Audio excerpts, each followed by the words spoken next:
The Palestinian militant group Hamas has recruited between 10,000 and 15,000 members since the start of its war with Israel, according to two congressional sources briefed on U.S. intelligence, suggesting the Iran-backed fighters could remain a persistent threat to Israel.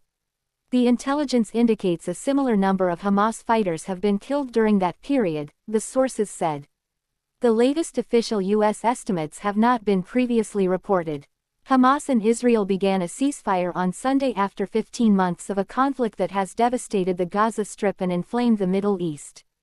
The sources briefed on the intelligence, which was included in a series of updates from U.S. intelligence agencies in the final weeks of the Biden administration, said that while Hamas has successfully recruited new members, many are young and untrained and are being used for simple security purposes.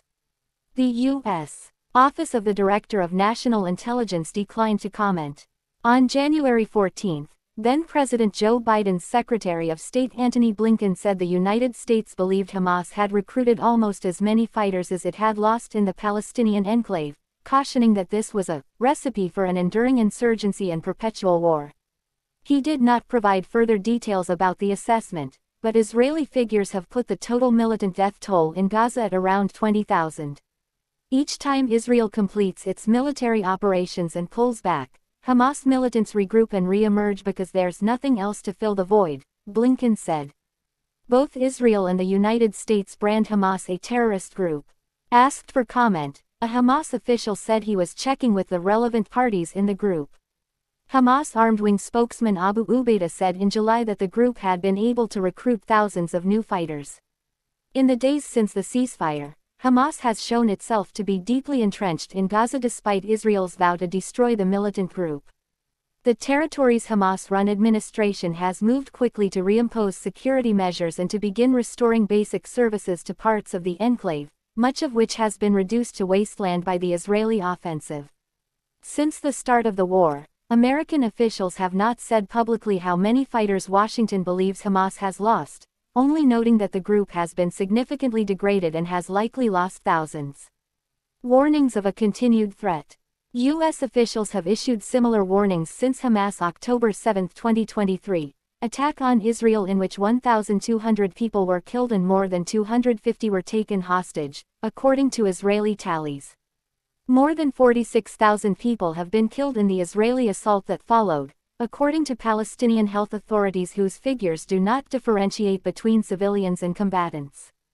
At a congressional hearing in March 2024, then-Director of National Intelligence Avril Haines said that the war in Gaza would have generational impact on terrorism, and that the crisis had already galvanized violence by a range of actors around the world.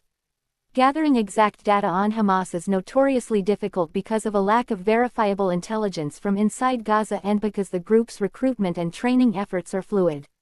But official U.S. figures show that prior to October 7, 2023, Hamas had anywhere between 20,000 and 25,000 fighters.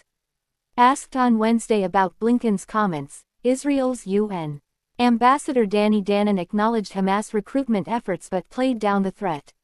"We know that Hamas recruits youngsters," Danon said.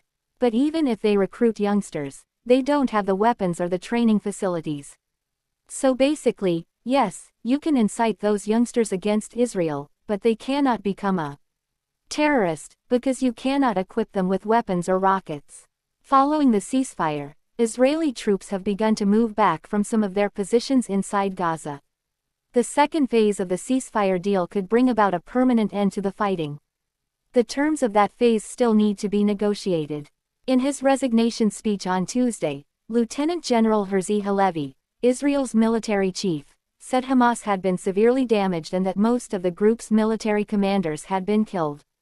But he said the group had not been eliminated and the Israel Defense Forces would continue to fight to further dismantle Hamas. One of the most difficult issues involved in negotiating the next phases is post-war Gaza's governance. Some Israeli officials say they won't accept Hamas staying in power. Hamas so far has not given ground. Newly inaugurated President Donald Trump's national security advisor Mike Waltz said on Sunday that Hamas will never govern Gaza and if it reneges on the deal, Washington will support Israel in doing what it has to do.